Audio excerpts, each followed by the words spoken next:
I am Reed. I am 27. Just an average dude. I've made tons of money mistakes in my 20s, and now I want to share everything I've learned to help you take control of your finances and your life. Alright, so let me just start by saying something real. If you spend $5 on coffee on your way to work, 15 on a nice lunch from whatever food truck is parked outside, $4 on overpriced transit, $2 on some sweet treat, and maybe $140 on a subscription you forgot you even had every single day, then guess what? That is $10,000 gone every single year. And I know that sounds wild, but when I first did the math on my own spending, I actually felt sick to my stomach, like physically sick, because that was me. That was exactly me. I was the guy who would grab a coffee every morning because I was too tired to make one at home. I was the guy who bought lunch every single day because packing a sandwich felt like too much effort. I was the guy who had like 4 streaming subscriptions I watched maybe once a month, and in my head, none of that felt like a big deal. It was just $5, it was just $15, but it added up to thousands and thousands of dollars that I literally burned for absolutely no reason. And here's the thing, most of us do this. As soon as payday hits, the money just evaporates. You check your account and you are like, wait, where did it all go? And it is not because you are bad with money. It is not because you are irresponsible. It is because you don't have a system. You don't have a paycheck routine. And I learned this the hard way. I was in my early 20s living paycheck to paycheck, carrying credit card debt, buying stuff I didn't need just to feel something. I had no savings, no plan, no clue what I was doing. And honestly, I thought that was just how life was supposed to be. I thought being broke in your 20s was normal. But then I hit this moment where I realized I was literally running in place,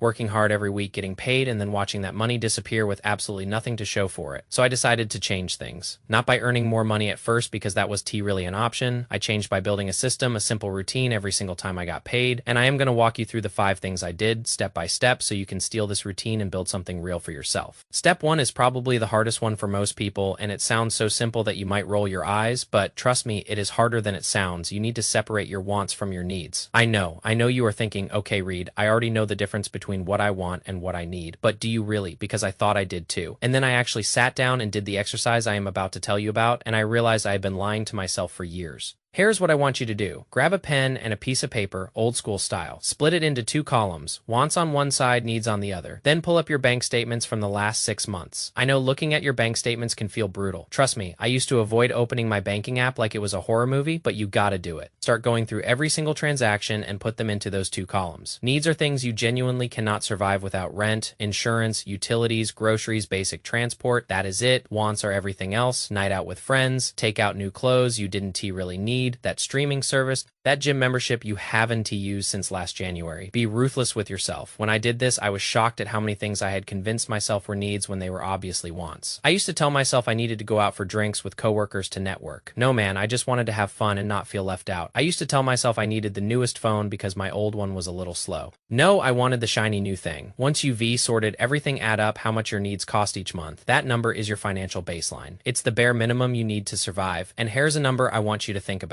Ideally, your needs should be under 25% of your paycheck. I know that sounds crazy, especially right now with rent prices being absolutely insane. In the UK, average rent is pushing £1,300 a month. In the US, it is even worse in a lot of cities. So I am not going to sit here and tell you to just magically cut your rent in half, but I will tell you this: you need to treat that 25% number as a target, a goal to work towards. Maybe that means getting a roommate, maybe that means moving to a cheaper area, maybe that means negotiating your bills or switching insurance providers. There are ways to bring that number down. And for your wants, the goal should be under 25% too. That leaves you with about 50% of your paycheck for the really important stuff that actually builds your future instead of just funding your present. Step 2 is where things start getting real. Once you know your numbers, you need to send your money to a high interest savings account. And I mean, before you do anything else, before you pay any bills, before you buy any groceries, before you even think about having fun, you move that money first. The amount you should aim for is 20% of your paycheck, straight into a savings account that is completely separate from your everyday bank account. Use a different bank entirely. The more friction you create, the less tempted you'll be to dip into it. Right now, you can find savings accounts offering around 4 to 5% interest depending on where you live. In the US, you've got Ally Bank and a bunch of high-yield options in the UK. Chase and some other providers are offering decent rates. That might not sound like a lot, but it is way better than the 0.05% your regular checking account is giving you.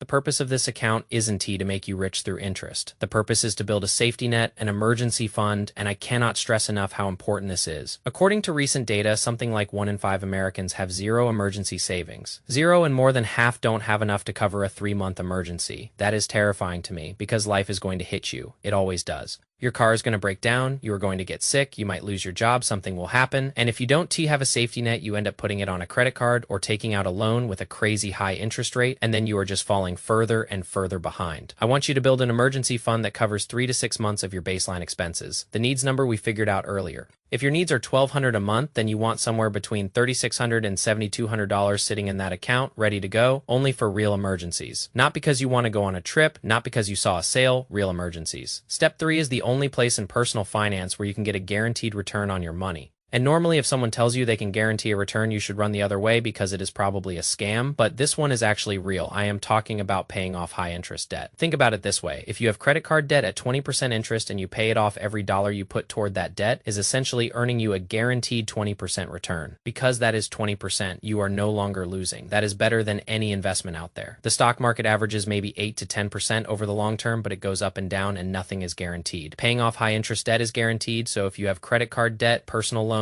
payday loans, any of that bad stuff you need to attack it with. Everything you've got. I recommend putting about 30% of your paycheck toward debt until it is gone, and use the avalanche method. That means you pay off the debt with the highest interest rate. First, regardless of the balance. The math works out better in the long run. You pay less total interest, and you be debt-free faster. I know some people prefer the snowball method where you pay off the smallest balance first because it feels good to get quick wins, and I get that. I really do. Psychology matters. But if you can handle the discipline, the avalanche method will save you real money. Do the math yourself. It adds up. Step 4 is where we start building actual wealth. Once your emergency fund is full and your high interest debt is gone, you can take that combined 50% of your paycheck and put it toward growing your money. And the smartest place to do that is in a tax-advantaged investing account. If you are in the UK, that is a stocks and shares ISA. If you are in the US, that is a Roth IRA. These accounts let you invest without worrying about capital gains tax, and over the long term, that makes a massive difference. What I do is put about 35 to 40% of my excess money into one of these accounts and invest it in a low-cost index fund that tracks the SP 500. The SP 500 has historically returned about 10% on average per year over the long haul. Last year, it was up over 23%. The year before that, over 24%. But there are also down years like 2022 when it dropped 19%. You have to be in it for the long game. The key is consistency. Set up automatic investments so you don't even have to think about it. Let me give you a real example of how powerful this can be. If you invest just $250 a month into an SP 500 index fund and earn an average of 8% annually in 45 years, you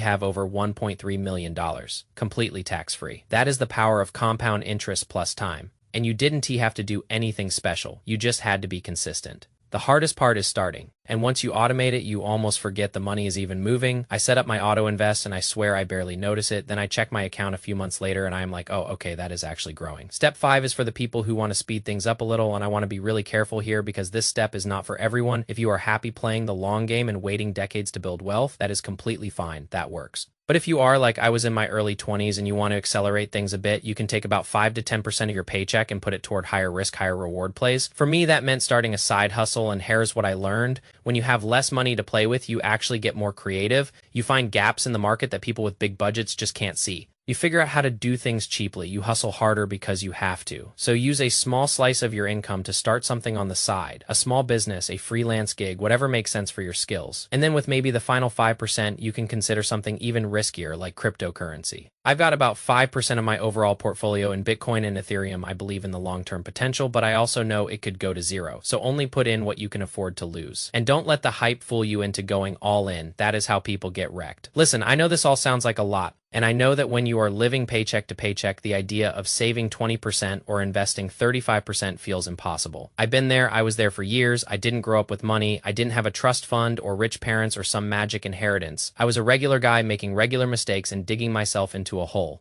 But I figured it out one step at a time, one paycheck at a time, and I promise you if I can do it, you can do it too. The hardest part is starting. So start today, pull up your bank statements, write down your wants and needs, set up that savings account, start paying down that debt, automate your investments, and give yourself time. You are not going to be rich next week. But if you stick with this routine, you will be in a completely different place 5 years from now, 10 years from now. And that version of you is going to be so grateful that you started today. All right, peace. I'll see you in the next one.